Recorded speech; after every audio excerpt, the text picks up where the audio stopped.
الحمدللہ رب العالمین والصلاة والسلام علی سید الانبیاء والمرسلین اما بعد فاعوذ باللہ من الشیطان الرجیم بسم اللہ الرحمن الرحیم الصلاة والسلام علیک یا رسول اللہ وعلی آلک واصحابک یا حبیب اللہ الصلاة والسلام علیک یا نبی اللہ وعلی آلک واصحابک یا نور اللہ۔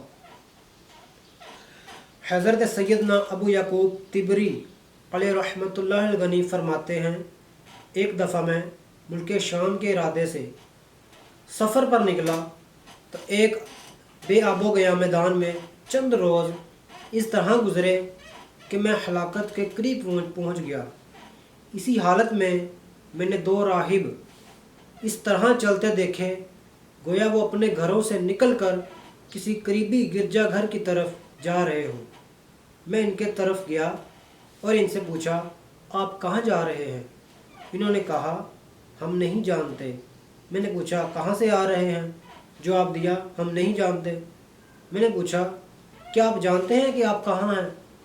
جواب ملا، ہم اللہ عز و جل کے ملک میں ہیں اور اس کے حضور حاضر ہیں۔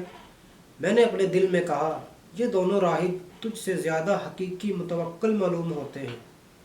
میں نے ان سے کہا، کیا آپ مجھے اپنے ساتھ رہنے کی اجازت دیتے ہیں؟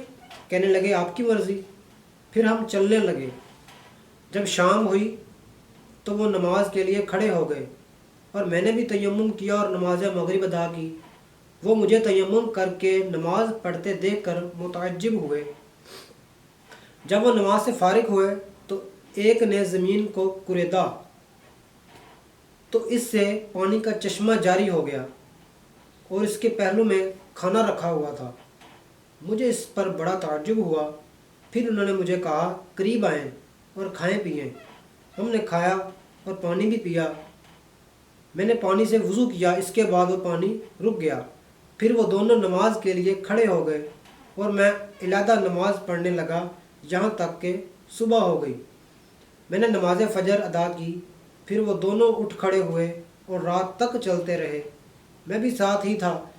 جب شام ہوئی تو ان میں سے ایک آگے بڑھا اور اپنے ساتھی کے ساتھ مل کر نماز پڑھی اور پھر دعا کے لیے دعا کر کے زمین کو کریدا تو پانی ظاہر ہوا اور کھانا بھی حاضر ہو گیا۔ انہوں نے کہا، آؤ کھانا کھائیں۔ کھانے پینے سے فارغ ہو کر میں نے نماز کے لیے وضو کیا، پھر پانی رک گیا۔ جب تیسری رات آئی تو انہوں نے مجھ سے کہا، اے مسلمان، آج رات تمہاری باری ہے۔ حضرت سیدنا محمد بن یعقوب طبری علیہ رحمۃ اللہ الغنی فرماتے ہیں، مجھے ان کی بات سے بڑی شرم آئی۔ میں سخت غم اور عجیب معاملے میں پھنس گیا۔ خیر، میں نے دل میں کہا، یا اللہ عز و جل، گناہوں کی وجہ سے تیری بارگاہ میں میرا کوئی مقام و مرتبہ تو نہیں، لیکن میں تجھے تیرے نبی کریم صلی اللہ علیہ وآلہ وسلم کے اس مقام و مرتبے کا واسطہ دیتا ہوں جو تیری بارگاہ میں نبی کریم صلی اللہ علیہ وآلہ وسلم کو حاصل ہے، کہ مجھے ان کے سامنے رسوا نہ کرنا اور انہیں میری اور اپنے نبی حضرت سیدنا محمد صلی اللہ علیہ وآلہ وسلم کے دین کی تکلیف سے خوش نہ کرنا۔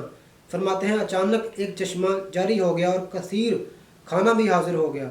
ہم نے کھایا پیا، ہماری یہی حالت رہی یہاں تک کہ رات آ گئی، اور اس بار جب پانی اور کھانا ظاہر ہوا تو مجھ پر رقت طاری ہو گئی اور میں بے ساختہ رو پڑا۔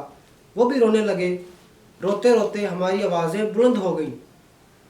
جب مجھے کچھ افاقہ ہوا تو ان دونوں نے پوچھا، آپ کیوں رو رہے ہیں؟ میں نے کہا، میں بہت گنہگار ہوں، میرا اللہ عز و جل کی بارگاہ میں خاص مقام و مرتبہ نہیں جو اس کرامت کو پہنچ سکے۔ انہوں نے پوچھا، تو پھر یہ سب تمہارے لیے کیسے ظاہر ہوا؟ میں نے کہا، میں نے اپنے پیارے نبی کریم صلی اللہ علیہ وآلہ وسلم کی عزت و وجاہت کا وسیلہ پیش کیا اور عرض کی، یا اللہ عز و جل، اگرچہ میں بہت گنہگار ہوں اور یہ تیرے نبی محترم صلی اللہ علیہ وآلہ وسلم کے دین کے دشمن ہیں، مجھے ان کے سامنے دین کے معاملے میں رسوا نہ فرما، تو اس کی بدولت وہ کچھ ظاہر ہوا جو تم دیکھ چکے۔ اس لیے اس میں میری کوئی کرامت نہیں، بلکہ یہ سب میرے نبی محترم صلی اللہ علیہ وآلہ وسلم کا معجزہ ہے۔ یہ سن کر وہ کہنے لگے، اللہ عز و جل کی قسم ہم بھی ایسے ہی تھے، جب ہم نے تمہیں دیکھا تو تمہاری حالت دیکھ کر متاثر ہوئے، جب وضو اور کھانے کے وقت ہوا تو ہم نے تمہاری جیسی دعا کی اور کہا یا اللہ عز و جل اگر اس کا دین حق ہے اور اس کے نبی صلی اللہ علیہ وآلہ وسلم برحق ہیں تو اس کے نبی صلی اللہ علیہ وآلہ وسلم کے صدقے ہمارے لیے پانی اور کھانا ظاہر فرما دے۔ اس دعا سے کھانا حاضر ہو گیا جو تم نے دیکھا۔ یہ سب تمہارے نبی محترم صلی اللہ علیہ وآلہ وسلم کا معجزہ اور برکت ہے۔ اب ہم نے جان لیا ہے کہ یہ دین حق ہے اور نبی آخر الزمان صلی اللہ علیہ وآلہ وسلم اللہ عز و جل کی بارگاہ میں عظیم ہیں۔ اپنا ہاتھ بڑھائیے، ہم گواہی دیتے ہیں کہ اللہ عز و جل کے سوا کوئی عبادت کے لائق نہیں اور حضرت محمد صلی اللہ علیہ وآلہ وسلم اللہ عز و جل کے رسول ہیں۔ انہوں نے اسلام قبول کر لیا۔ ہم مکہ مکرمہ زہد اللہ شرفاً و تعظیماً کی طرف اکٹھے نکلے اور ایک مدت تک وہاں رہے۔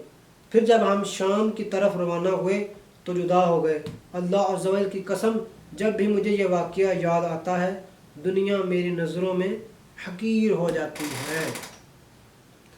میٹھے میٹھے اسلامی بھائیوں، یہ دونوں راہب تھے، ان کے لیے سوئی کے سرے کے برابر ایمان چمکا تو انہوں نے سیدھا راستہ دیکھ لیا اور سچائی کے راستے پر چل پڑے۔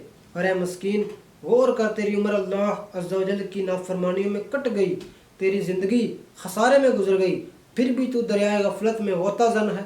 قبولیت کے خوشگوار جھونکے چل چکے اور تو ابھی تک نافرمانی کی شراب سے نشے میں چور ہے اور تجھے ہوش ہی نہیں آتی۔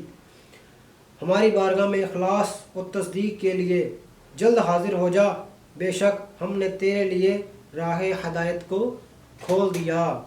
اللہ عز و جل سے دعا ہے جو کچھ ہم نے سنا، پڑھا، سیکھا، اس پر عمل کرنے کی توفیق عطا فرمائے اور اسے دوسروں تک پہنچانے کی توفیق عطا فرمائے۔ آمین بجاہ النبی الامین صلی اللہ تعالی